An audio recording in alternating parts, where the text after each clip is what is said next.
This is going to be an informative session, but if you can help me out and kind of inform things a little bit on the front end, can you raise your hand if your company is currently on G Suite? How about those of you who are considering going to G Suite? And those of you that are just kind of interested to see how Colorado saved a ton of money? Okay, cool. Thank you for that. I appreciate it. So my name is Ryan Mulholland, and I serve on Google's government professional services team, and I focus particularly on state and local government. This session, of course, is near and dear to me, as I have the great privilege of serving as the technical account manager for the state of Colorado.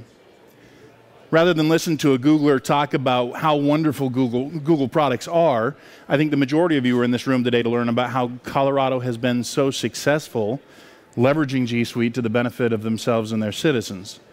But before I turn the stage over to our guest today, I'd like to share just a few details.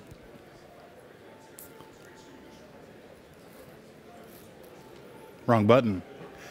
So in 2012, the state of Colorado was one of the first states in the US to go Google. As you can see here from this excerpt from the Governor's Office of Information Technology 2013 annual report, the selection of Google was the result of the governor's call to simplify IT. Just to simplify IT. While the governor's ask was not to save money, the resulting effects of Colorado's efforts were exactly that, saving money. For the past several years, the Office of IT has released an annual report. Each year since Colorado went Google, OIT's report has demonstrated the financial savings or cost avoidance directly related to its use of G Suite throughout the state of Colorado. By Colorado's fourth year with Google, OIT's report was able to attribute some pretty substantial savings to the use of G Suite. That number, cumulative for their first 4 years of Google, totaled $12.5 million. $12.5 million that Colorado got to spend in other areas of tech to the benefit of the citizens that they served. Driven by the vision of Colorado Governor John Hickenlooper and State CIO Suman Alapati, Colorado was able to share some pretty remarkable news with its citizens at the close of 2017. So just into 2018, Colorado announced that it had built on the $12.5 million in savings that they saw their first 4 years with Google. In fact, they nearly doubled the number, bringing their 5-year savings with G Suite to $24.5 million. As you'll hear from our guest from the great state of Colorado in just a moment, it takes a team. In fact, the state of Colorado has a team of 3 dedicated to the state's efforts. Interestingly enough, like Colorado, the team in Colorado is one of my absolute favorites because they're like named, you know, the director of Google operations, those kind of fun things. So it's exciting for me. I think, though, our speaker will be the first to tell you that it really does take a team. In fact, it takes an entire organization, everyone involved, to make an effort like this so successful. On that note, I get the opportunity now to introduce you to Lilo Santos.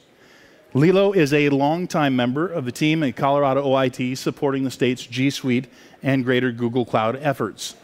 Colorado brought Lilo in as an intern during their go-live in 2012. He helped develop and deliver change management processes and training efforts at multiple state agencies, including the Capitol, with the governor and his staff. Today, Lilo has the cool title and serves as the state's director of Google operations. So please help me welcome Lilo to the stage. Thanks, my dude. Clicker's yours. All right. Well, full disclosure, I yelled a little too much last night, so I sound like a little prepubescent boy, and I'm so sorry. You'll just have to bear with me as we work through this stuff. So like Ryan said, I am the director of Google operations for the state of Colorado. It's truly an honor as well as a privilege to be up here on stage at Next talking about how Colorado and G Suite have worked together in a partnership to form a more collaborative and efficient state government.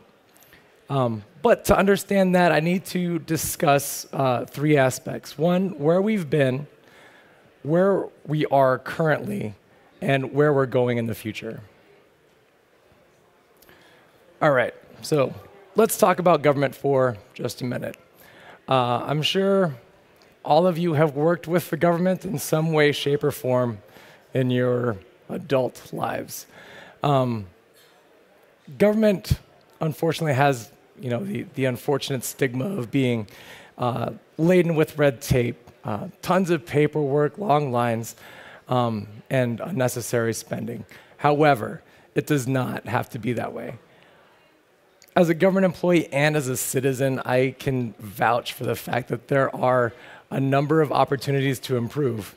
At the state of Colorado, we're working to become more efficient and cost-effective, and G Suite has been instrumental in that success. Okay, August of 2012, so let me give you a quick lay of the land of how Colorado is established or is set up. We have 17 different agencies. In August of 2012, we also had 15 different business solutions. I'm not going to name names, but there were a lot of business solutions. Each agency was set up as its own entity, so the governor gave autonomy to every single agency to do what they needed to do in order to serve their citizens best. What this caused, unfortunately, was a lot of turmoil and confusion, as well as spend in terms of time and money for employees as well as citizens.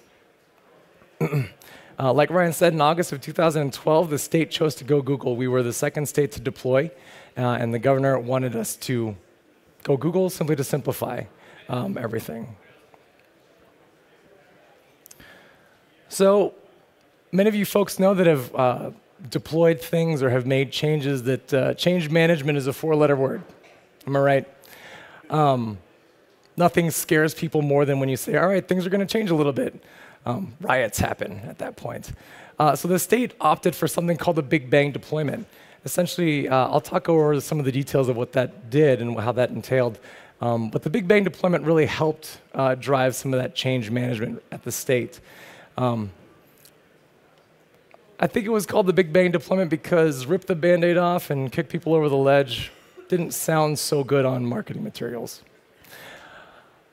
So the idea was to roll 24,000 employees, 17 different agencies, into G Suite within 90 days. Once the ink dried on the contract for G Suite, we started establishing project teams, and we brought in deployment partners. The project teams were used to facilitate timelines, making sure that deadlines were met. The deployment partners will help to create documentation, create communication plans, as well as do technical assistance. As Ryan also mentioned, we also brought in a group of interns at that time. 5 scrappy little interns that applied for jobs because of one, it said that it was a paid internship. So I mean, can't go wrong there. And 2, it had the word Google in there. So of course there was a cool factor applied to it. We didn't know at that time that we were going to essentially be handed over to the agencies to do one-on-one work with change management. So we got a lot of the yelling and pointing of fingers.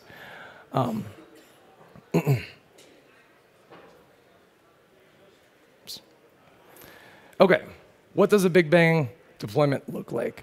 You can think of it in a couple ways. One, like the astronomical Big Bang, right? There's a large thing and it just kind of ripples outward. You can also bring that to a smaller scale where if you throw a pebble into a lake, that ripples outward. So the lake is government, the pebble is G Suite, and then the ripples start like this. August of 2012, we rolled out the first 100 employees. These were dedicated Office of Information Technology people, so they were the tech savviest of essentially the tech savvy. So service desk people, IT directors, supervisors, these are the folks that were designed or employed to provide frontline support for call-ins, right? So these are the folks that are like taking the phone calls as folks are running into problems. September of 2012, we rolled out the next 1,000 folks. These were the tech savviest of employees at the individual agencies. So now we had 1,000 people spread across 17 different agencies. Again, these were to act as first point of contact for the agencies. So as the agencies were having problems or issues or whatever, they would go to their liaisons essentially at the agency, talk to them, and then if they couldn't help, then they would come back to OIT and do phone calls that way. October of 2012 was the month that we flipped the switch on 22,900 users.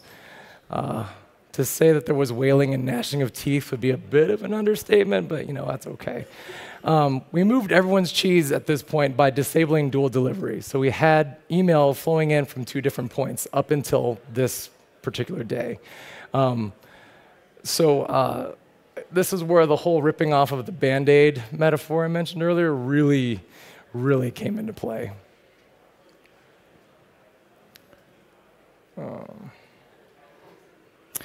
So during those 3 months, there were some things that were successful, other things that fell a little short. Things that were successful was the technical side, so mail delivery, calendar cutover, all that stuff worked beautifully. Everyone was getting all their information, everyone was getting their emails. Things that weren't so successful, hour-and-a-half long training videos. Anyone ever sit through a training epic? Perfect. I have a couple people. So this was a literal training epic. It was an hour-and-a-half long video that tried to cover everything under the G Suite umbrella. And I don't know about you, but I have a hard time remembering at what minute in a blockbuster movie something really cool happened. So there was literally 0 chance that someone was going to remember at minute 27 that that's where we talked about applying labels inside of Gmail. When we rolled out, Gmail and Calendar were the primary focus. This was a little bit of a misstep. We should have also included Google Drive.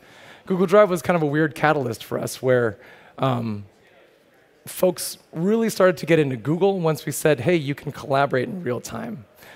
That was kind of a big shift. And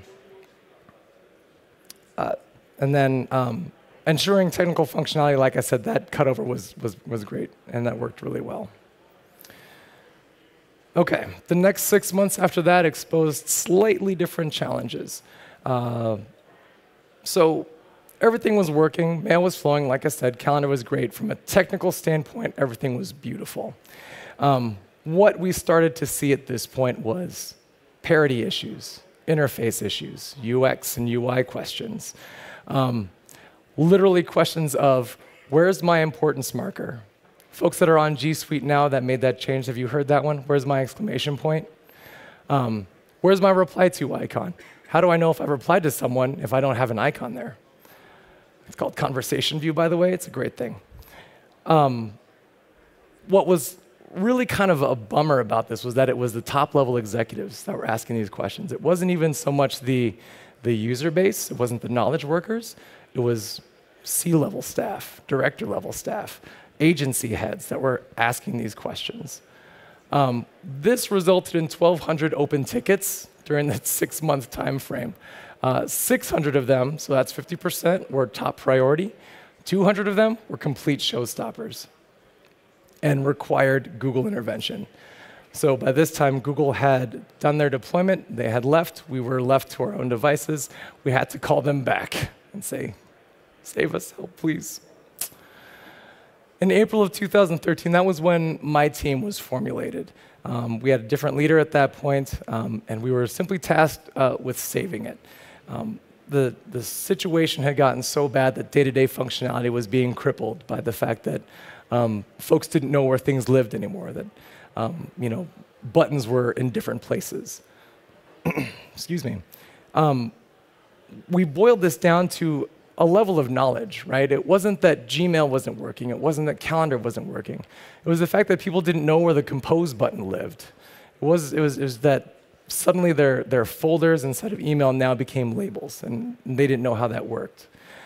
What we should have done early on was created trainings designed specifically for top-level executives. We understand you're a C-level person, sir, or ma'am, and we're going to make this change. We want to make you aware of what that change looks like and how this is going to impact your day-to-day functionality, that kind of stuff. Highly focused trainings would have also helped make this a lot simpler. Specific trainings for Gmail, specific trainings for Calendar, Google Drive. That would have all been really helpful. When we were formed as a team of 3, we went out and worked with deployment partners as well as Google to establish 2 to 3 hour office hours at each of the agencies. So we went in there, we holed up inside of a conference room, and we opened up the door. And we said, as you're working on your day-to-day stuff, if you have questions, we're here. Come and ask us. We're more than happy to help. What that led to was a lot of dirty looks. I mean, talk about being pinned for something that you didn't exactly have a hand in, right? But what was cool was that even though they glared at us, they just gave us the nastiest stank eyes possible. We were able to say, okay, we understand that you're frustrated. Can you walk us through your scenario? Walk us through what you're experiencing. And it was at that point that they opened up and they said, okay, here's what I'm trying to do. How do I do that with this new setup? Like, okay, we got this, no problem. If we didn't get it, then we asked Google, and Google was like, okay, you do it this way. And then we translated that back. Pro tip, my last bullet there, people with candy dishes hold the true power over any division, any agency. Because who do people go and talk to on a daily basis? It's that person with a candy dish, because they've got the cool candy. They've got the Reese's, they've got Skittles. Why wouldn't you go and get Reese's and Skittles from this person? So as they're going and getting this candy, what is this person who owns a dish talking about? They're talking about stuff that's top of mind. If top of mind is, hey, thanks for stopping by and grabbing some candy. Hey, have you seen that Google Calendar is really weird in this way? It's kind of busted. The person who's getting the candy is like, oh, you know what? You're kind of right. And then that kind of spreads virally throughout whatever division that person's going back to. The conversation should be shifted to, hey, thanks for grabbing my candy. I'm going to fill up more Kit Kats later. I know you love Kit Kats. Hey, by the way, did you see the Find a Time tab in Calendar? That thing's amazing. It saved me like 17 hours of work on a daily basis. Oh, that sounds really great. Cool. And then that is the message that goes and spreads virally across divisions and agencies. Leading to additional pro tips. So allowing folks to voice frustrations, while it's hard, and it's hard to separate yourself from that level of criticism, but once you do, that's when it opens up the door to better conversations. That's when you start talking, that's when you start diving into the actual solutioning of things. Again, active listening to users. Don't just treat, oh, well, calendar's busted. Oh, well, did you clear your cookies? Are you on the latest version of Chrome? No, do that. But actively listening, like, calendar's busted. Okay, what are you trying to accomplish? That should be your question, not, did you restart your computer? Trying to find common ground. This goes a long way. Hey, my Gmail's doing this weird thing. Oh, really? I've seen that too. Here's how I kind of worked around that. Oh, great. Thanks for the tip. Sitting shoulder to shoulder with people also goes a long way. This shows that you're willing to work with them to understand their problem, to get to the root of the problem, and then to treat that root. And then, the last bullet there, these are the things that build trust between your users and you as an IT staff. We've all seen the stereotypes of IT staff being a particular way. Doing these pro tips will break down those walls immediately. Transformation. Formation of the Google team. I'm going to talk about my team specifically here in just a couple slides. But this is actually really key. The team itself should be consistent of creatives, smart creatives, namely, to use Google terms, right? These should be the folks that aren't necessarily IT forward, but they love IT, and they can think outside the box in a lot of different ways. Building in flight. Don't be afraid to fail. Thomas Edison once said, I've not failed, I've just found 10,000 ways that won't work. Failing often for my team was actually one of our greatest strengths, because this taught us ways that we could get around things, right? This opened up the innovation door for us. Asking why.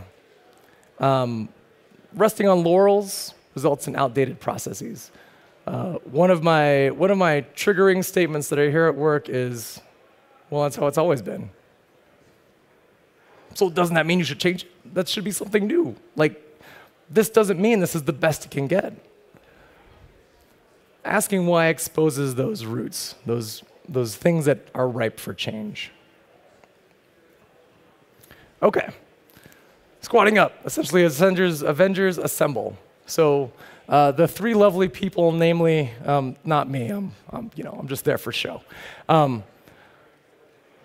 This is my team. These are the three people that are in charge of over 36,000 licenses, over 36,000 users for the state of Colorado. As I mentioned, they don't have to be IT backgrounds, right? So for working from myself, my background is actually communications with a master's degree in marketing. Jessica in the middle is a history major with a master's degree in digital history. And then Travis, the other gentleman on the side there, psychology and journalism. We understand multiple solutions to a single problem and can attack all of them at the same time. We're also people, and that's really key because if you're not people, then you're not going to actually understand what the problems are. Because a lot of times, it's more just an understanding, not a technical problem. They also need to be able to explain techno jargon to the everyday user.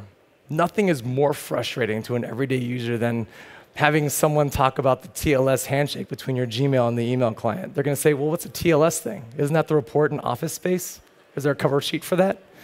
Well, no, it's encryption. Well, then you should have said encryption. I know what encryption is. Side note, so this picture, obviously it's a selfie. You can see my arm extending out, but this was actually taken inside the Boulder campus of Google. So we're all really excited because one, we're touring the Google Boulder office, and two, we just got a lot of free coffee. Okay, here we go. So my team in more detail. There's myself, Director of Google Operations, Chief Instigator, Breaker of Process. Travis Tiller, Google Cloud Platform Owner, Lead Disruptor, and Champion of Shadow IT. Jessica Green, Google Program Coordinator, Queen of Training, Wonder Woman of Data. Which reminds me, Wonder Woman of Data is actually an inside joke on our team. So Chris Pine, if you're watching this, I'm looking at you. If you could just DM me later, that would be perfect. Thank you very much. All right, now that time has passed, most of the functionality issues have been handled. The dust from deployment has settled. What are we doing now, and what do we have to show as a result of our efforts? All right. To give you a baseline, like I said, we have 36,000 active licenses for our domain. Quick pie chart, because who doesn't love a good pie chart? I particularly enjoy Apple pie charts. 100% of folks are using Gmail, which is great. 63% of folks are using Calendar. The strange dark horse, which we wouldn't have seen 6 years ago, was actually Google Sheets. Google Sheets is sitting really high at 57%. We figured that adoption was actually going to be really slow because folks were used to the previous spreadsheeting application. Again, not naming names. We were able to talk about Sheets more along the lines of like its functionality. So attaching them to forms, using the Explore feature, attaching app scripts to Sheets to make them more powerful. And that really kind of started moving people over.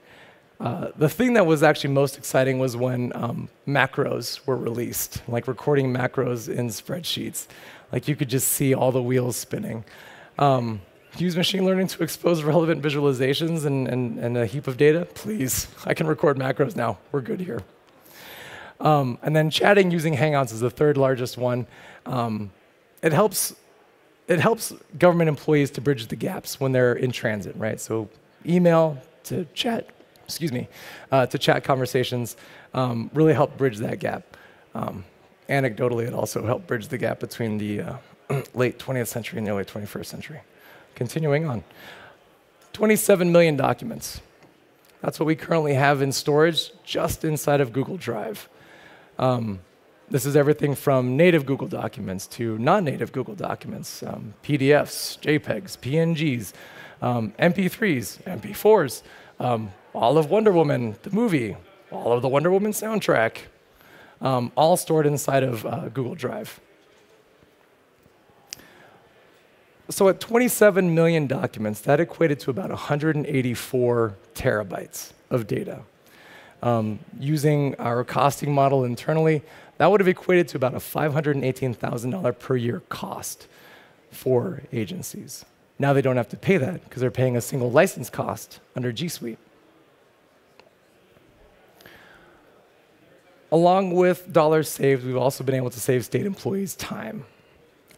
Using Google Drive, like I said, for real-time collaboration, saves on having multiple versions of a document. This saves on a couple things. One, having multiple versions of a document chew up storage inside of an on-premises server. And two, it saves time for that poor person at the end of the day that's got to collate final versions 1 through 28. Because let's be real, final versions 1 through 28, not final, period. Google Hangouts Meet for video conferencing, both on the fly and scheduled, has saved folks a lot of time as well. This is saved on trying to book lines, like CenturyLink lines, conference lines, or meeting rooms, anything like that. They can just meet ad hoc at their desks.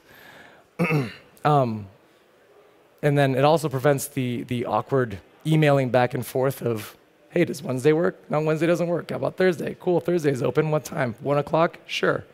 Granted, Find a Time was there in calendar when we rolled out, but it helps to reinforce that over time. And then lastly, we use Google Plus for a lot of our internal communications. And I know a lot of people are thinking, Google Plus is still a thing? Yeah, actually, it works really well for enterprise stuff. So we've been able to use Google Plus as a way to augment our intranet page. So it creates a social layer on top of what is typically standard content or static content. So we can now use Google Plus to interact in real time with each other. Mobile collaboration. So we've capitalized on G Suite's mobile ecosystem. We've seen growth across these main applications. What we're finding is that folks are really adopting the mobile lifestyle, right? Folks are constantly coming and going between their offices, either from their desk to a meeting or from an agency to another agency. Drive and chat were the two of the largest segments of this chart, and that's not that surprising anymore, simply because you can take your chats on the go with you, and then all of your documents are there as well. So if anyone has questions, they can obviously just go back to it on their mobile device. Speaking of mobile devices, we use the mobile device management solution out of the box within G Suite. We currently have 14,737 managed devices on our platform. It provided us the necessary flexibility that we were looking for in terms of managing both iOS and Android devices. And then the Android for Work bifurcated profile has really helped save us a bunch of headache on lost or stolen devices. The nearest competitor would have cost $1.5 million annually. And that's not even to talk about the additional features that they would have tried to throw in.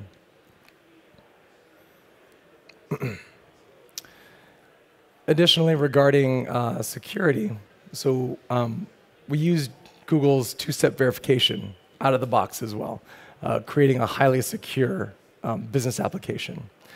Phishing scams were a thing. I mean, they were massive, right? The state is constantly being attacked. People trying to get data from the state. And what we were seeing was that there was a lot of people falling for them, a lot of high-level people falling for them, a lot of knowledge workers falling for them. So our information security officer was looking for a solution, and Google came in as the preferred solution simply because it was easy to deploy, and we were already paying for it. I'm going to work in backwards order. So full 100% adoption of two-step verification within 3 months. This was in large part because of trainings, massive communications, very active countdowns, hard deadlines being set, just to make sure that folks knew that this was important. It also helped to have the information security officers backing. In addition to both time and money, G Suite has actually helped the Colorado save lives. So what you're looking at here is a screenshot of the Colorado United website. This site was built as a direct result of flooding that occurred in 2013. We had the mentality of, we can provide services to these affected people better. There has to be an easier and more efficient way of doing this. The flooding itself caused major road damage. Homes were lost, lives were destroyed, livelihoods were destroyed. This site was used to provide affected communities with information. They could come here quickly and see resources, where shelters are located, insurance information, cleanup efforts.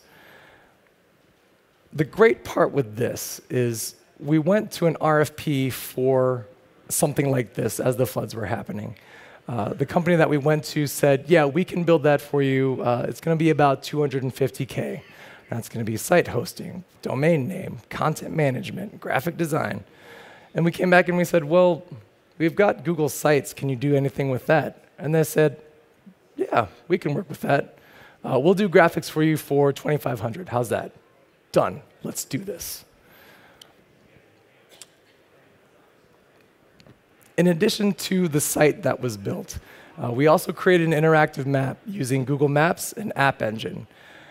This was tied directly to the website, and it was an active tab. Unfortunately, it's been taken down since, obviously the floods happened a long time ago.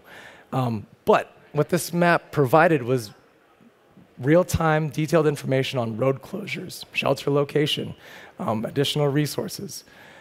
We've created this in partnership with Google.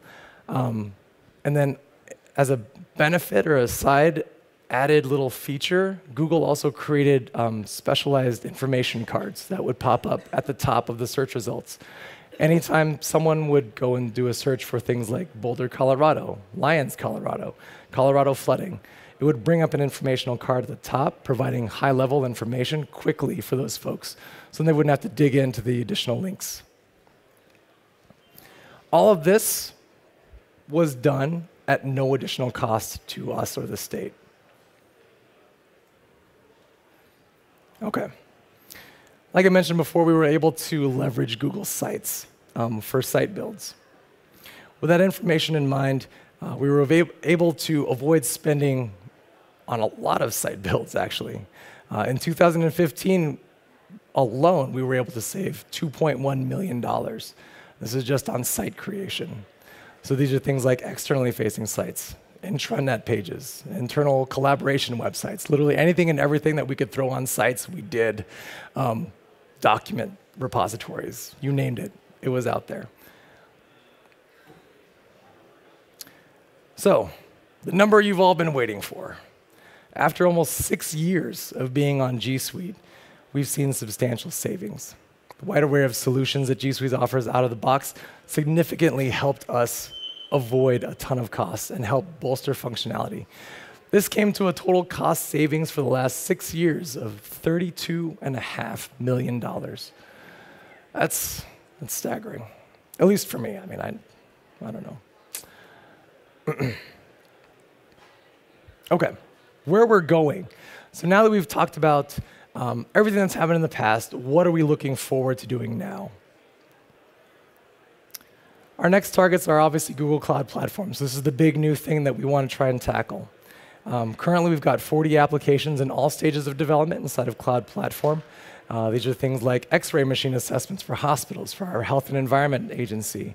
Everything as simple as employee evaluations for our Labor and Employment Division. The most notable one that we can talk about here is the Colorado Business Express. There was a press release that was pushed out for it.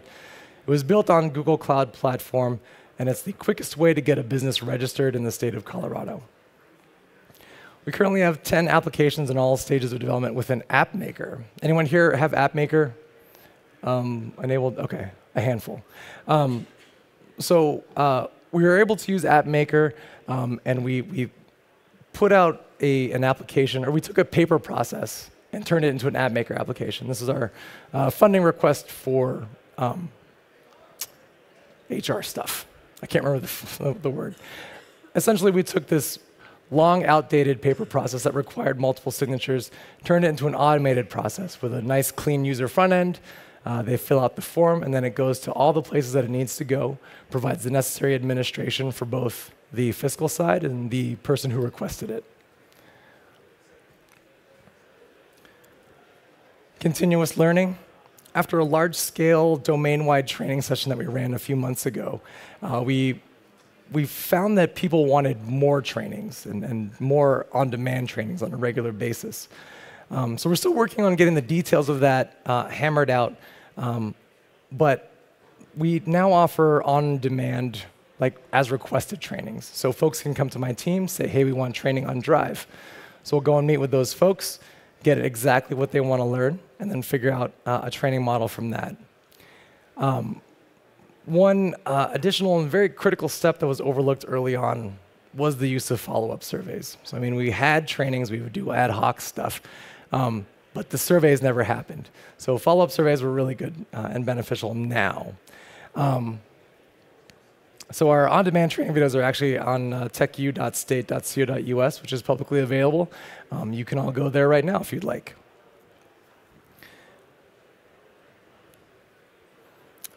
Going back to the idea of people. So we've done a ton of work with just 3 of us, but it definitely takes a lot more. So right now we're currently laying the groundwork for a Google Guides program. So the folks that are looking to move into G Suite, or that are still kind of in the early stages of G Suite, this is kind of a big one. So the Google Guides program will act as your actual first line of defense for your divisions or for your agencies or whatever. If there are issues that the Google Guides themselves can't address, they'll come to us and we'll work with them directly. We're also going to engage an innovation council. These are the folks that will assess low-hanging fruit targets and see if G Suite is a potential solution for those things. We're also looking at doing transformation labs and how people can identify those low-hanging fruit. So essentially, this is a 4-hour session where folks come in, they say, hey, I've got these 5 things that we're all looking at doing. Can we address those with G Suite? And then we'll go in and tackle them and see how we can kind of cobble something together for them. OK, with all of that stuff in mind, these are my 3 keys to success in no particular order. Number 1, get a big slide and put that in your office. Kidding, don't do that. Squad up early. Get your Google team established sooner rather than later. You, your users, the future Google team, they'll all be glad you did. Trust me on this one. I've got scars and gray hairs to prove that the earlier that we were established, the better. Establish your Google Guides program. Incentivize your early adopters and lead disruptors with a Google Guides program. Nothing says hashtag like a boss than being part of a group that changes an entire process, right? Lastly, focus on the top. This doesn't necessarily mean the end result, right? This is actually focusing on your C-level staff, on your director-level staff, on the executive admins, those keepers of candy dishes, right? Those folks need to have personalized, white glove treatment, and they'll make everyone's lives a lot easier. So thinking back on all of our accomplishments in so little time, it blows my mind, right? The fact that 3 scrappy people with a willingness to do things differently just stuns me every day I go into the office. With that in mind, I look forward to the next 5 years and what we can accomplish with G Suite. Maybe by then, the DMV lines will be a little shorter, and maybe the glacial pace of government will be less glacial. Maybe more like 3-toed sloths hopped up on caffeine. In the spirit of full transparency, this is my email address, and that's our website. If you have questions, comments, concerns, want to know how we did certain things, absolutely email me. I will not apply a filter. They'll go straight to my inbox, and I'll see them. If you want to follow me on other places, too, I've got all that stuff in my speaker bio. Last thing, just make sure to fill out the speaker survey. It helps the Google folks get a better next conference for next year. It also helps me to make sure that I just didn't ramble for 40 minutes, that people actually got something for them. So thanks to the production staff. You all are amazing. And thanks to Ryan and your staff. You guys are awesome. We appreciate it so much. Thank you.